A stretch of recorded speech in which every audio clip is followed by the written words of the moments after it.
Yes, yes, yes. It's your boy Baddy Torre here for Musical Night, and tonight we are joined by my special guest, DJ 94.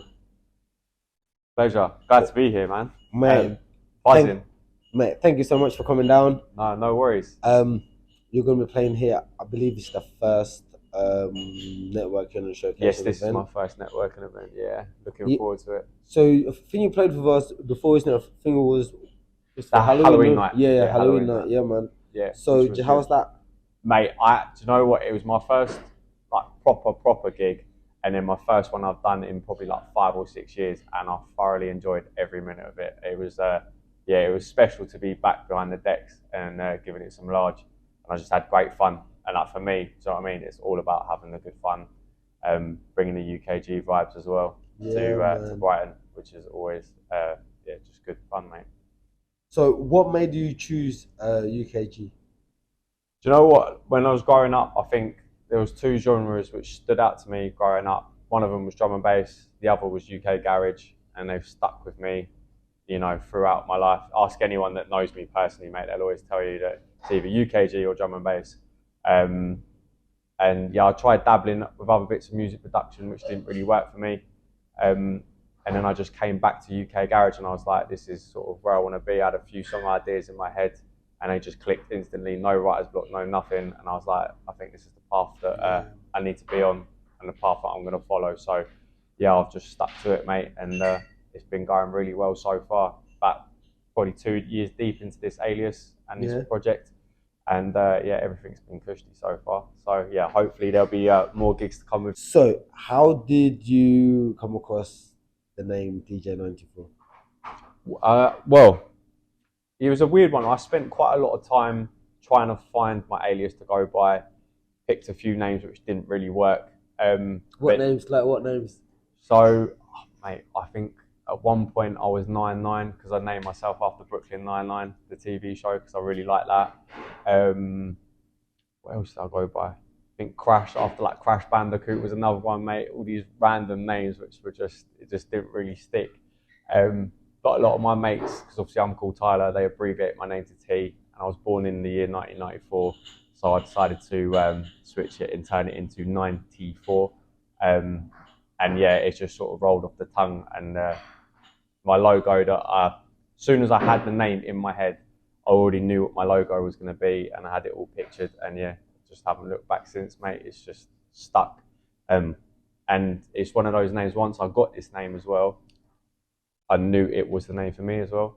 It was just there was no debate about it. So yeah, that's how we got to 94. So it's not going to be switching, yeah? Not again. Well, I hope not. Anyway, yeah, How but many times have you switched, by the way? I think it's about three. I You've think I done. think I think this is my That's third. not too I bad, think to this be is my fair. third or fourth alias. But like the other couple of aliases I did weren't like particularly serious or anything like that. So when it come to this one, Yeah. when I was going to properly take music back on seriously, I had a good think about it, and that's what I came to. So yeah, I have absolutely no intention of changing this one. So yeah, hopefully you'll hear it a bit more soon. Sweet, man. So what are you going to be playing tonight? I'm going full UKG with all my sets with stuff that I like to play. I like to play new bits. There's going to be some bits of my own, a couple of remixes, bootlegs, things like that. And there's also going to be some classic UKG in as well because I can't leave out the classics. Okay. So you also produce as well, is that Oh right? yeah, I Or do no? produce. Yeah, yeah. Yeah. Under the obviously 94. Yeah. How's that coming along? Yeah, really well. So at the moment, it's basically I'm just having an absolute blast making bootlegs, edits, and remixes and stuff like that. Just things which are a bit of good fun. Um, Right. Most of them can be found on my SoundCloud. There's a couple which aren't up on there yet, which I'm still, using in my sets just to see how the reactions go before sort of put them up anywhere. Or there might be a couple that I'm going to hold on to a bit longer before I put them online. But you'll find snippets and clips Yeah. on the Instagram, Facebook page, stuff like that. So what is your Instagram? So my Instagram, I believe, Yeah. he says, I believe, it's just that. Oh, mate, no, the mic's still there. It's at 94 Music. No spaces, no underscores. I'm straight. That's sweet. So we got introduced through DJ Subnet. Yes, Dan. Yeah, Through Dan. yeah, yeah. Yeah. Subnet. So yeah. No, man. Yeah, so sadly he couldn't be here tonight, but I know he Yeah, the will main definitely boy. one of the shows. Yeah, man. So how did you come to know him? But this is what's quite funny actually. Like, so obviously I've been DJing for about 10 years now, and when I very first started, I already knew Dan through primary school. We've known each other since we were about 4. Um, and then yes, about 2012, 2013, when there was that massive dubstep high and everyone was wanting to produce, and all of a sudden be a DJ. Um, he was DJing at the time as well when I got into it. And our first little event was in a little local, like little hall thing that we rented out and done. And then we've done a couple of things after that. And then I didn't see Dan again for quite a few years. And then yeah, he reached out to me probably about 6 months ago. And was like, "You still producing? Are you still DJing?" And I was like, "Yeah." And he was just like, "Yeah, I'm with the Music All Night crew. We'll hook you up, see what we can do." And yeah, obviously met you guys, and yeah, we just got on really well. And here we are, second gig Man, in. yeah, So that's amazing. I love that, loving man. life. Yeah, it was a really weird coincidence because it was just one of them things, you haven't spoken to someone you've known for years, Yeah. and he just sort of reached out, mate, and we just clicked instantly again. Yeah, and he was kind enough to link me up with you boys. Yeah, and it's just gone from there, mate, and it's been really good so far. So yeah, hopefully more to come. Hopefully more to come, man. With your producing, what's have you got anything currently released? Can you name them? If so, or what's the thing? Because we want to basically push and encourage people to when they produce something to actually get it out. Like, Yeah. yes, you don't want to put out garbage. Do you but know at what? the same time, you don't want to sit on like 1,000 tracks. That's and it. saying, I think you've nailed it completely. It's one of them. Obviously, when you get into the producing, there's no real bigger critic than yourself. You're always criticising your music. Should it be up to this par? Should it be up to that standard? Yeah, you're right. But I think when you're first starting out or you're at that lower level, obviously definitely strive to make it as good as possible. But you'll be comparing yourself to artists and DJs with so many years experience, and they're going to have other people mixing and mastering, if needs be, potentially mastering probably more, that are going to have that advantage. So I think you just got to get it to the best of your ability, and then just go, do you know what, just release it. Because yeah, But are you taking your own advice though? That's the thing, because I sat on, so yeah, the A-list has been around for 2 years, and I sat on about 5 tracks for about a year and a half before I put my SoundCloud up. Yeah. And I was going back and forth, shall I release it? And I just thought that I've got to get to a point where I can't just keep sitting on these tracks, I've just got to release it. So yeah, I put them all out there. Obviously, yeah, when you're comparing like the sound quality, it's not going to be as crystal as your big time producers, but that's part and parcel of being an up and comer, mate. So, but yeah, the more you do it and the more you put out, obviously you'll lose that fear. But the most recent tracks which I've recently done and mixed and self-mastered already sound a lot better than the first ones I've started. Yeah, my drums sound tighter, the bass line sound a bit thicker, and it will just come with experience. So yeah, for anyone getting into it, it's always good to be your own critic, but it comes a point where you just got to bite the bullet and go, do you know what, I'll release it, because the stuff you bring out later will inevitably get better. So that's the only way you learn, really, isn't it? That is the only way you can learn, mate. Yeah, you can't be afraid. And yeah, any criticism from people is always constructive criticism. You just got to take it on your shoulder. Obviously, sometimes it's not nice to hear, but in the long run, they're only doing you a favour, telling you what you can and need to improve on. So yeah, that would be my advice to anyone that's producing. Yeah. And also as well, I think as well, don't try and my early stuff, I tried to force things which didn't work naturally for me, and I got continuous writer's block.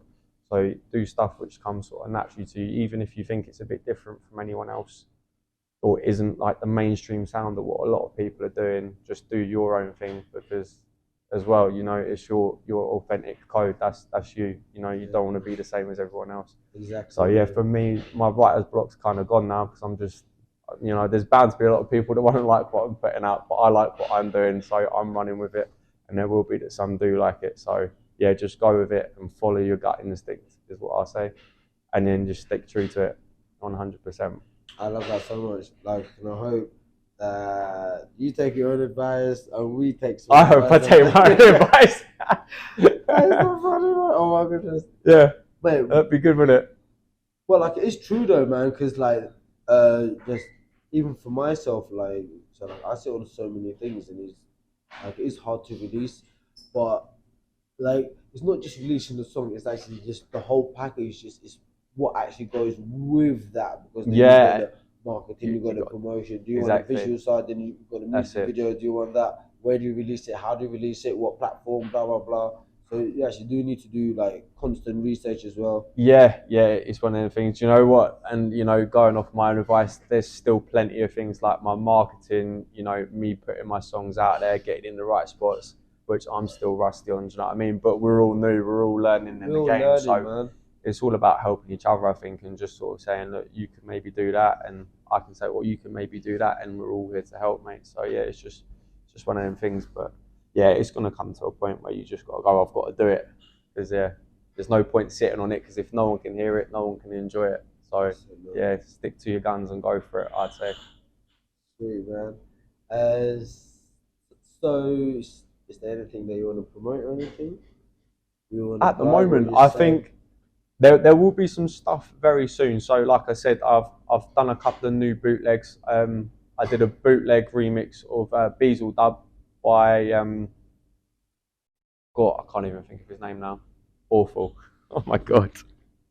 Um, By the way, what do you mean by bootleg? What does bootleg mean? so bootleg is basically if you're doing a remix of a song and you can't get clearance of the samples, if you put bootleg instead of remix, you're more likely to be cleared for it. So, for example, like if you put it on like Facebook or YouTube or SoundCloud, if it's got a bootleg on it, I think it's less likely to get flagged, because you're basically saying, look, this is a free remix that hasn't been cleared. So yeah, kind of like correct me if I'm wrong. If anyone's out there and I have got it wrong, I could have got it wrong. But I think from my experience, that's what it is. But yeah, so unofficial. There we go. That's the word we're looking for. Unofficial. yeah. Unofficial remix. Unofficial Barman's on it. by James. Yeah, so yeah, I've done a bootleg of Pale Man's Beazle Dub, and then recently I've just done a VIP. So for anyone that's new to what a VIP is, it's a variation in production, which is a slightly different version of the version you've already done, which I'm now testing out, which I'll be testing here again tonight. Nice. And I've also got a little kind of fun remix I did of the San Andreas theme from Grand Theft Auto San Andreas. I've turned that into a 4/4 garage belter. Oh, nice, man. I can't wait to hear that. Yeah, I'll be running that one as well tonight. So yeah, I'm just gonna like play the waters, see what they're doing. But they will eventually be going up on obviously my SoundCloud. There'll be clips of it on my Instagram. There's already clips of it on my Instagram, I believe, and on my Facebook page as well. So yeah, you can go there, get a little taster of that if you want to go and have a look. Otherwise, yeah, I'm sure it will be released fairly soon on my SoundCloud for all ears to have a listen to, which will be good. But yeah, those are my two main ones at the moment, which I'm going to be running. Nice, man. So I was just actually going to end the conversation with you soon, but then I was like, I could ask you like, what do you think about the showcase in the networking event? I just want to get your feedback. Yeah. If everything is good, if everything is bad, I just want to literally just say your mind and what you think. I think. Well, first of all, I think it's an excellent thing that yourself and the Musical Night crew are doing. It's only going to help to grow small artists like myself, and then others in the same position to network. Meet new people, get your name out and your music out. I think it's fantastic. But to be fair, I've never done a networking event before, so this one will be a first for me. I'm excited to see where it will go. I hope to meet some great new people. I've already met some fantastic people with Music All Night already, so yeah, just hoping to build my arsenal and hopefully share my tunes with a few other people. So yeah, I'm looking forward to it. But yeah, big up for having me down as well, man. It's going to be good fun. Coming down, bro. Thank you so much. No worries. So when DJ says thank you so much, so I actually say thank you so much back, because it is a two-way street. Yeah, 100%. Because it's because if you're not playing the music, we haven't got an event. That's it. I mean? So like, so it is like a two-way street. So thank you so much for your time and No, energy no as problem well. at all. And we look forward to having you and like networking with you, introducing you to some new people and stuff like that, man. No problem at all, man. Like I DJ said, 94, big up. thank you. You're locked in with me, your boy 94, here supporting music all night. Take it easy.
Smoke cigarettes, DJ 94. Smoke cigars, and smoke a pipe.